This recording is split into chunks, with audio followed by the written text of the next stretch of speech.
Welcome to the World Builder's Anvil, episode 174. Why the world needs your world. Don't know where to start building your fantasy world? Do you need more? Does it make sense? Forget any worries and become a crafter of imagination. This is the place that will help prime your mind. Now, it's time to heat up the forge, break out the mithril ingots and hammer. Welcome to the World Builder's Anvil. I'm your host, Jeffrey W. Ingram. Let's sup from the mug of Java and build. Welcome back. As always, my name is Jeffrey W. Ingram. And without a stutter, I am Michael Miller, medicated for your pleasure. And that wasn't a stutter. That was more of trickle step. A goat sound. That was. Are you doing goat yoga? I was doing goat yoga. Have you seen goat? Have you seen goat yoga? I'm not kidding. I did not know that was actually a real thing. Yeah. Guys, if you are not familiar with this, I kid you not, goat, the little farm animal, yoga. It is people doing yoga with goats walking around the room and on them while they pose. It is... how does somebody come up with this? I know what yoga needs. Goats. Let's add goats. But it's a real thing, and it's catching on. There's more than one place that does it. I will give people credit if they could do like warrior pose and on have their a goat hand. Yeah, that'd be pretty impressive. That would be... The goat could handle it. The goat would be fine. Like, this is awesome. Could you do a back bend? I want to stand on your pelvis. Yeah, can we go up higher on a rock love that. Or something where I can feel safer? Yeah. So, Jeff, why does the world need my world? Well, that's a good thing. And really, the key is you have to hold on here for the last point because you would not believe how badly the world needs your world. And the reason we're doing this episode is a lot of times people feel writing fiction is selfish. Cathartic. It's like, well, I'm taking time away from other things where I can be more productive, because I want to share my stuff and that's just about me. But it's not. And I want to give you a few reasons this episode of why it's really important for everyone to share. And it could be in modules. It could be in stories. It could be with a group of friends around a table. But in some way, as a person with the stories inside of us, it's a responsibility we have to share them. And it's for the betterment of the world. You know who's getting closer to sharing theirs is Steve E., Nick C., and Robin M., who just joined the Facebook Undercroft group. They are a step closer to sharing their fiction. And I'll say the URL because Michael would fail at that. It is facebook.com/groups/Undercroft. That is our closed group. And if you want to come join and hang out with a lot of great community members, some really nice people, some accomplished writers as well as really novice writers. We've got a full spectrum, so don't feel intimidated to jump in and join. And as I've said before, if you join the group, you get direct access to Jeff and I. You can actually interact with us directly. So. And not only is it writers, it is like just guys who do games. We have like cartographers in there. I mean, so it is fairly amazing. And I'm getting excited right now. We're here approaching the end of April, and I'm waiting to hear back from my editor for my final edit. And very exciting.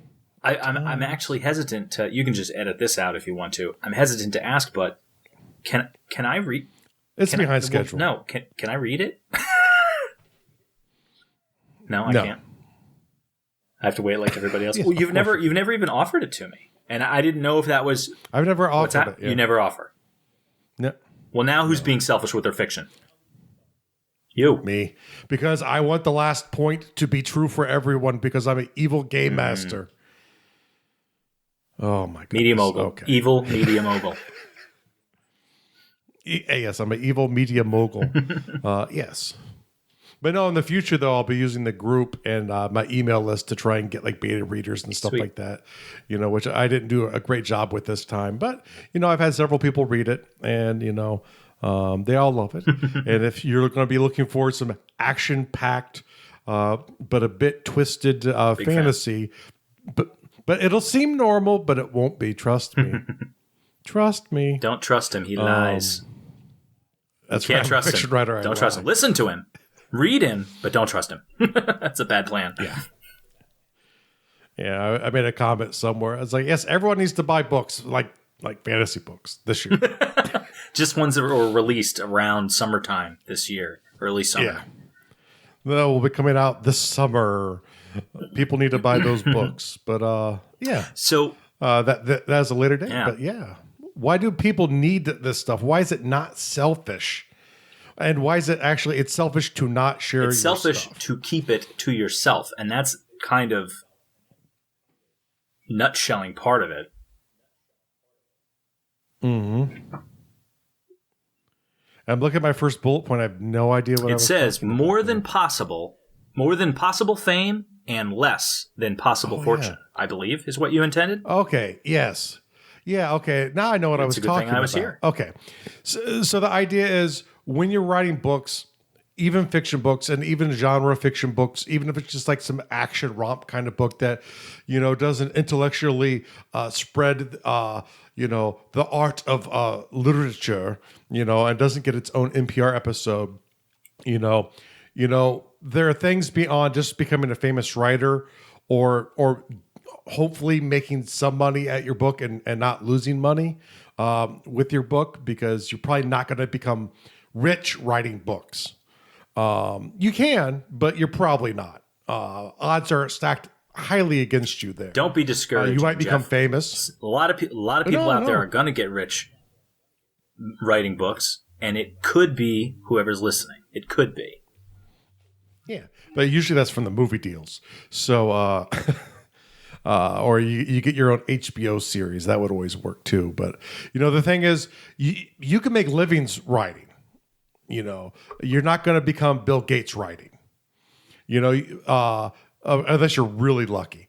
You might become famous, or at least as an author famous, but there's more to sharing fiction than just that, because there's actually scientific evidence of how people are actually helped. And there's even people who I respect a lot who talk about how they don't read fiction and they kind of brag about it because they think that they should be reading things to improve themselves. And there's this movement like Penn Jillette, who I'm a huge fan of, has this thing against fiction, but there's real tangible evidence showing that, first off, people do need to just escape sometimes. And we're starting off with just escapism because this is the weakest point. But people need to be distracted from their life. People need to have entertainment to bring them joy so they can function more throughout the day. And that is the one great thing you can do. You can do that tomorrow very easily without creating a novel, just starting a game up somewhere, a story-based game, and allowing people to interact with it. But through books as well, too, people need to escape reality sometimes. Yeah, and I want to turn that and like really focus. You being the writer might have an escapism to writing and getting into your world and creating your world and fleshing it out. But what you really have to get is by sharing it, by putting it out there, you might bring an astounding amount of joy and escapism to somebody who has a tough time. If you're listening to this show, my assumption is that this isn't the only podcast you listen to. I can't tell you how many podcasts I have listened to where the podcasters have had listeners tell them, your show gets me through the day, or I've had depression, or I've had this, or I've had that your effort has helped me in some way. How many times have you heard about somebody in a book line to have an author signing, and they just want to get up there to tell the author, you did this for me. Your writing did this for me, whether it was inspiration, whether it was hope, whether it was, whatever they got out of it. You get to be that for somebody else. So it's not about you trying to get the money or the fame or the popularity. It's about you, the escapism, or helping other people by putting it out there. Like, you can be this amazing thing for other people. Now, you don't get to choose what that is. You don't even know what it's going to be. But you got to put it out there. You owe it to the world. Now, we also know, too, that Michael is a liar and I'm a fiction writer. I think that's how the saying goes. You're going to follow that up after I say something so important. And so you're like, oh, well, Michael's a liar. That's messed up. I know. I'm a messed up human being. I am flawed. But there'll be some links if you go to the show notes for the episode 174. It'll be listed in the description of the episode, or just go to garduel.com, go to the podcast, and it'll be the one on the top, the first one listed there. And one of the and I'll actually put some links in here because as liars, Michael and I are horrible liars. I'm a pretty good liar. We could be lying completely here, but there's actually scientific evidence to back this stuff up that we're about to get into. This is not just this is not trying to rah cheer you up. It's not self-authenticating. Yeah. So, but one of the interesting ones is it helps people improve focus, and I know this is something a lot of people, especially today, struggle with. Is they don't focus, but stories in particular and fiction in particular will help people's focus improve. Because one, the story helps pull them through this activity that takes a longer period of time, and it helps train the brain to actually focus. And that is a wonderful skill, which I personally struggled with horribly for years. And I don't as much anymore. I've kind of come up with my own little secrets on how to focus better. But one of the big ones, by putting a book out there, and when people read it, it will help with their focus. And I'll put it to you this way. Right now, the average attention span for Americans is 7 seconds. What? It's that low now? It's that low now, gosh. Yes. I think it used to be 22 minutes. Now it's 7 seconds. And part of it is we consume smaller and smaller things. And books help lengthen that out for people, and where I have no issues with new media or people jumping back and forth, it's good and healthy for people to absorb stuff in and take longer to enjoy things. And stories in particular do that. People were trained. I mean, walk into a room sometime and just be like, hey, you got to hear this. I was talking to a guy the other day, and just start a story. And everyone around you will stop what they're doing probably and start listening because they want to hear the story. It's something about humans. That's the reason why early mythology is all story-based, because people paid attention to it and they remembered it better when it was a story. And, fiction is the cutting edge of stories that are out there.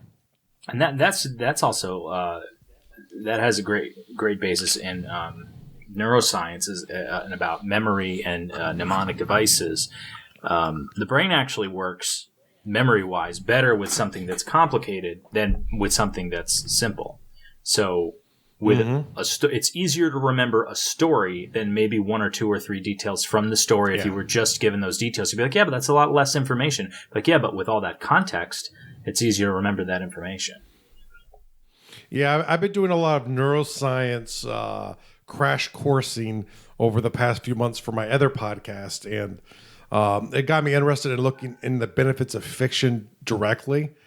And that's really where a lot of this is coming from, is like Jeff's intrigued with decision making and brains. And really, as I was going through that, I'm like, how does the fictional stuff go into that as well, too? And beyond that, beyond helping people's focus, it helps them become more creative. And most people could benefit from being more creative at their jobs during the day. If they can come up with creative solutions, they will possibly perform better at their jobs. It can lead to a better life for other people because they're more creative. And part of that is consuming fiction. And not just, it doesn't have to be standard today. I mean, today you're getting to this period of time where hybrid genres are huge, where you mix a detective story into fantasy or science fiction. And it really forces people, they do it by just being engaged in the reading, but their brain is trying to figure out who done it, and fiction is a great way of delivering that. But essentially, when people get to engage with your creativity and expose them to new things and new ideas, they learn creativity. And especially when people read before they go to sleep, getting back to neuroscience a little bit, neural pathways get built overnight when you're sleeping. So, and that's where people gain creativity. And a lot of times distraction from their real problems plus being more creative will lead to aha moments when they wake up. And, books are a great way to do that. So you can give someone that aha moment in their life to lead to what Michael was saying earlier of having someone who emails you or they contact you or they do whatever it takes to meet you to thank you for giving them that one moment in their life. And it might not be anything that is even that you'd be like, how is this related to what I'm doing? But the thing is, when the brain is taken off of problems that it's working on, and then you sleep, you have creative moments in the morning.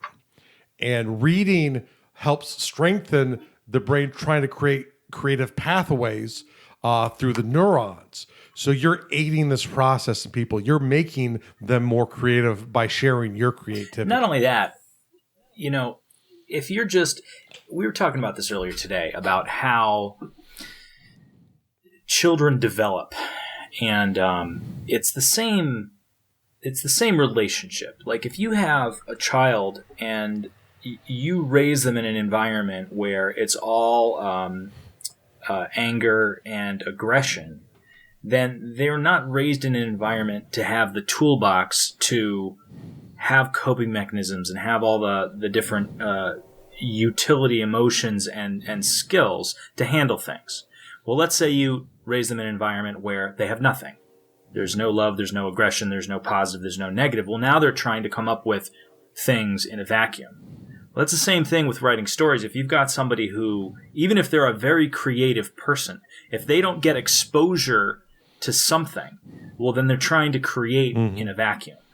But then you give someone like Jeff Lord of the Rings at 14 years old, and then he discovers D&D, and he starts building his own world. Yeah. You give someone like me, Orson Scott Card, or Eve Forward, Spider Robinson, and we start going, oh my gosh, look at what's possible when it comes to fiction and when it comes to creation. Like, without that input, you're trying to develop from a vacuum. So you can be the catalyst for something extraordinary in somebody else's life. And I will repeat it 1,000 times over. My two big mantras for inspiring other people to create fiction is, one, you can give something extraordinary to others. You owe the world. Like, the way I see it is if you are creative and you've got a world in you that you want to make and you've got a story you want to tell, you owe it to the world. It's not for you, it's for the world, and you owe the world to get it out there. And two, you're brilliant. You are a genius. Your ideas are more than good enough. Like, you have to get them out there. Yeah. And the one interesting thing, too, I want to drive home is the creativity people gain isn't necessarily even fictional. It could be a scientist who enjoys reading your books, who gets the aha moment for his job. For non-fictional stuff, you help spur creativity across the playing field. The next big entrepreneur who comes out with the next Facebook killer could have, in part, got inspired and become more creative in a way to do that from reading your fiction. We've got tons of inventions that were inspired by people reading science fiction. Tons. Yeah. And that's a direct connection where a lot of times they'll even point to and say, well, Arthur C. Clarke gave me that idea. Birth control, satellite phones, all kinds of things that we use today. The tablet probably as well. So, I mean, just several different things. The flip phone was inspired by Star Trek. Like the Motorola flip phone came from James T. Kirk's communicator. Seriously. Good God. Yeah. I was almost tempted to jump into a James T. Kirk impression, but I will refrain because everyone's done it. Yes. You've got to, mister. Stop it. What was that? Was that gay Kirk? Now, what was that? You had like a lisp at the end there. What was that? Like I'm alternative that lifestyle was lame Kirk. No, that was just lame Kirk. Kirk. Yeah. All right. Now, in addition to creativity, the actual cognition process works better as well too. The way people come up and solve problems, the way people think, the amount of stuff that they can retain, all become better from reading fiction. You know, they actually even do stuff with like athletes reading fiction to help increase the connectivity of their brains so that when they're watching tapes, they can retain more of the information that they're seeing. I mean, there's all kinds of crazy things that come out from fiction, and you can aid in improving people's lives. And really, I personally need all the cognition help I can get. So I want precognition help. If someone can help me with, if someone can help me with my precognition work, that's where I. Well, it's true, but you know, if you read about precognition, your cognition will improve, and maybe you'll have some sort of evolutionary change to where you can get precognition from reading about precognition. Read enough about it to actually trigger my own next stage of evolution. Yeah. Well, you don't even need to read about it, but it would just be funnier if you were reading like fictional stories about precogs, and then poof, and then I evolved. You know, your cognition poofed, and you evolved to become a precog. Awesome. That sounds like super meta. I could write a story about this, like a guy wanting precognition, reading about precognition, and then triggering his own evolution. It's like a secret wrapped in an enigma, wrapped in a Twinkie. Mm-hmm. Yes. Wrapped in a lame Kirk impression. So next you have here increases empathy. Yes. And this is, once again, a strictly thing for people reading fiction. Stories too, but especially fiction, is when people are reading about characters in a book, their brain tries to see things from their perspective. You try and connect with characters in fiction. And by doing that and exposing people to that process, you're helping their ability to have empathy towards other people. You're helping literally make the world a better place, a place where people can sit there and empathize at least with the position other people are in, because they're a little bit more familiar with things that are outside the box. And this is where genre fiction really becomes special, because you take people so far out of the box of what they're used to, what is mundane in their life.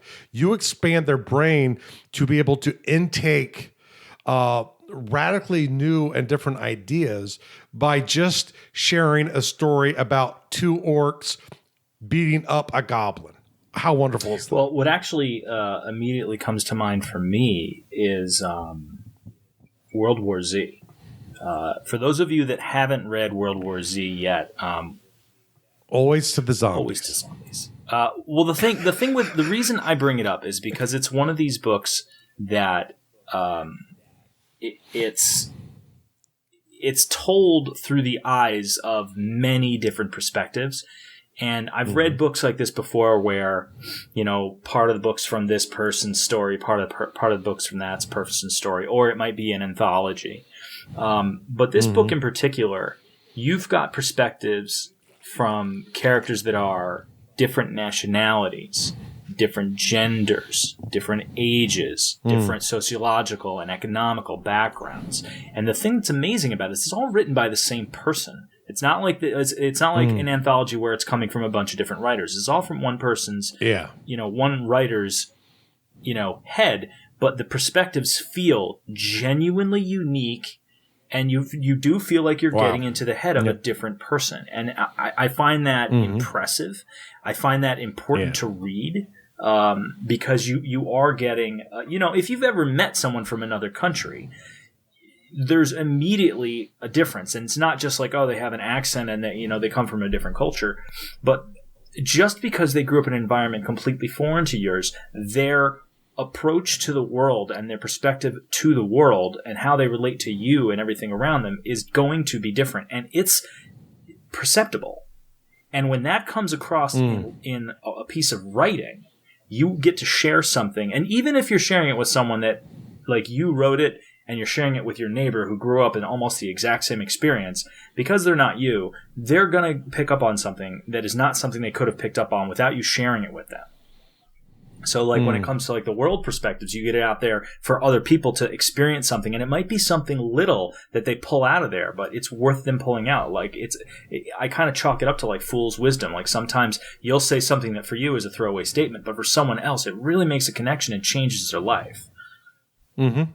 Yeah, and the thing to keep in mind here, too, is I'm actually really passionate about increased empathy right now. Is like, in the United States today, there's a lot of tribalism growing up, especially around politics. And the thing that annoys me with both sides of the political spectrum is there's less and less empathy for the other people's position. They must, by default, be evil if they disagree with me.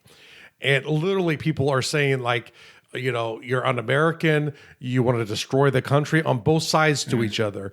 You know, we're starting to get violence in places like Berkeley, where you have these wackos on the far left and the far right who are literally, like, fighting in the streets, you know. And, you know, we need to be empathetic and understand that, you know, even if you won't necessarily persuade people to see things differently than they currently do, but they need the ability to empathize and understand that there are rational reasons why we disagree with each other. You know, we're all humans. None of us have the perfect solution to stuff. Well, we're flawed critters. Look what we do to our planet. I have the perfect solution, but no one deserves it yet, so they got to keep working. Well, then you're not human, because by definition, we're flawed beings. You know, we're destructive to ourselves. We're typically our own worst enemies, you know, and then we'll think in a different area that we know all of the answers, which maybe we're close to a possible solution, but there are possibly other solutions too.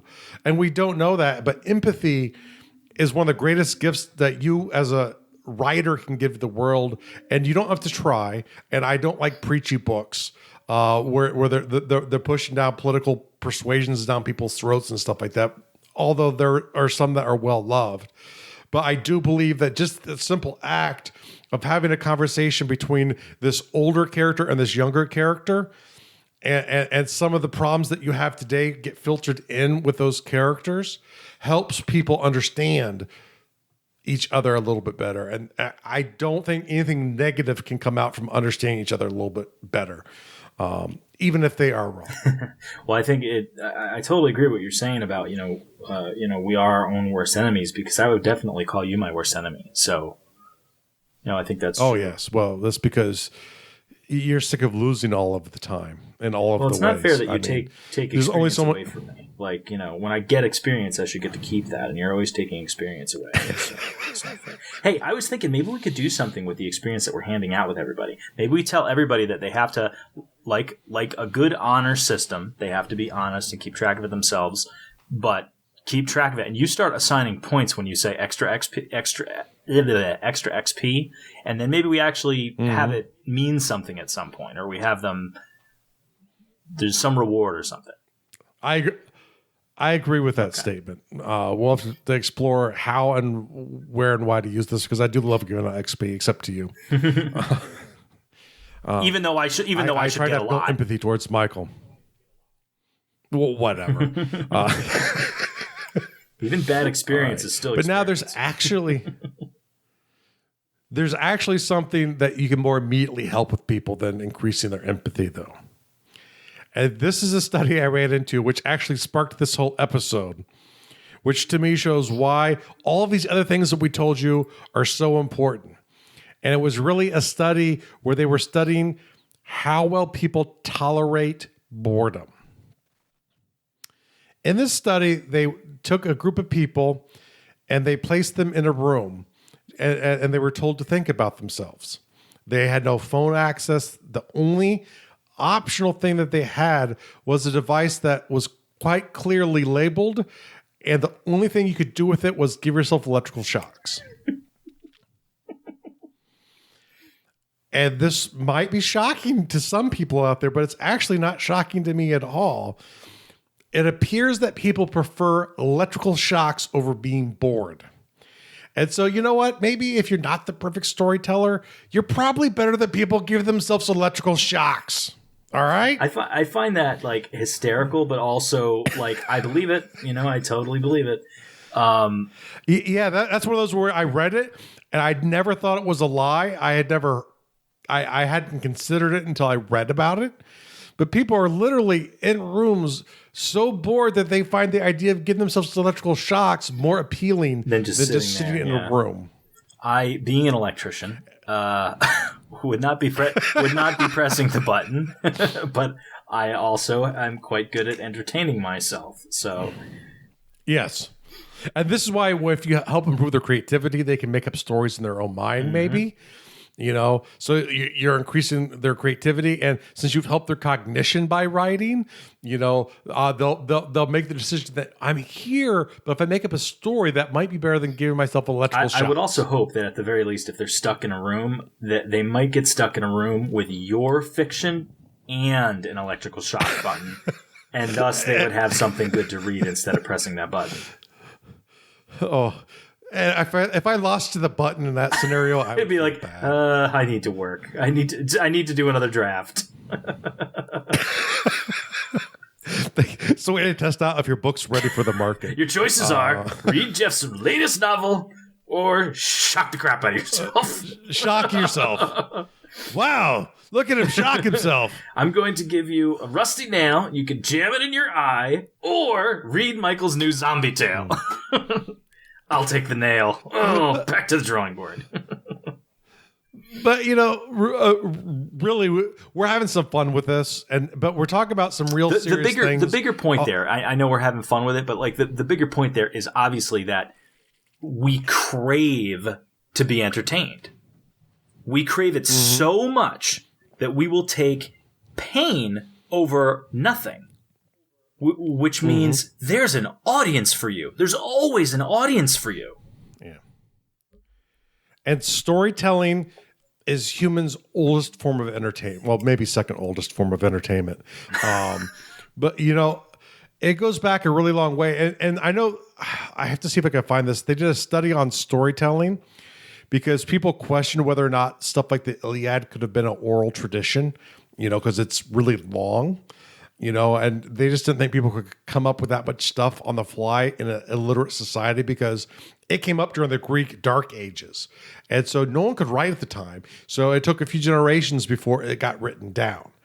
And the interesting thing was that to test it out, there was a young linguist who was in his 30s. And I know this because there's been a couple really impressive linguists who typically do something huge before they're 30 and then they die at 30.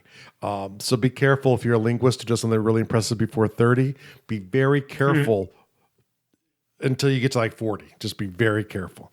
But he actually went to the Balkans, to places of great illiteracy, sort of in the Macedonia, sort of Serbia area, a little north of Greece.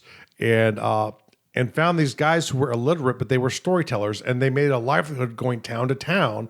And this is very much a tradition that goes back to the Dark Ages of Greece, which was like blah, blah, blah BC.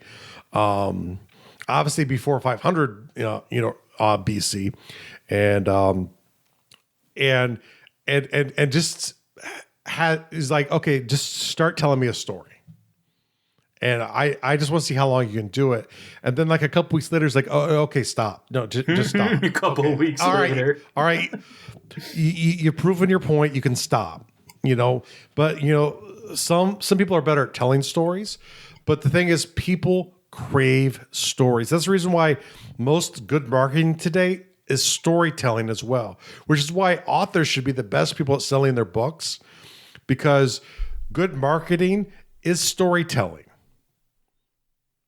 It's you create characters, you go through sequences, but you're telling stories a little bit different pattern, but it's still storytelling. Because stories work, they stick with people, and people crave them. Like I said, walk into a room where people are on their phones and go, "Oh, I have this great story to tell you people. This is the funniest thing or this is the scariest story you'll ever hear. You are not going to believe Watch them. what happened to me today. Yeah, you're not going to believe. And I wrote that story and sent it in several times to a magazine. And then the murders began. Or then the killing. And then the killing began? Was that? And then the killings began? No. But also, think too, like, when you're kids and you're telling ghost stories and everyone knows they're bogus and BS, but still, someone will do one, someone will do something to freak everyone out. You'll clear, at least when I was a kid, maybe kids are more sophisticated today. You can clear out a house by doing something frightening during these ghost telling stories when you're young. In Jeff's case, that was taking his pants off. That cleared rooms. That's only if Jeff's like outside. They would have. I can't deny it. It's the truth.